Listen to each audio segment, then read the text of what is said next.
Pinupuri ka namin, O Diyos, Ama, Anak, at Espiritu Santo. Salamat, Ama, na ibinigay mo sa amin si Jesus na iyong anak, na namatay para sa aming kasalanan, iyong muling binuhay, iniakyat at inluklok sa iyong kanan sa langit.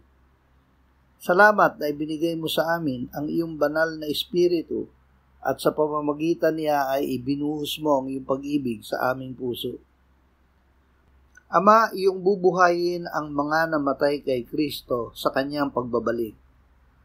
Ang mga nabubuhay ay aagawin kasama nila sa mga ulap upang salubungin si Kristo sa himpapawid.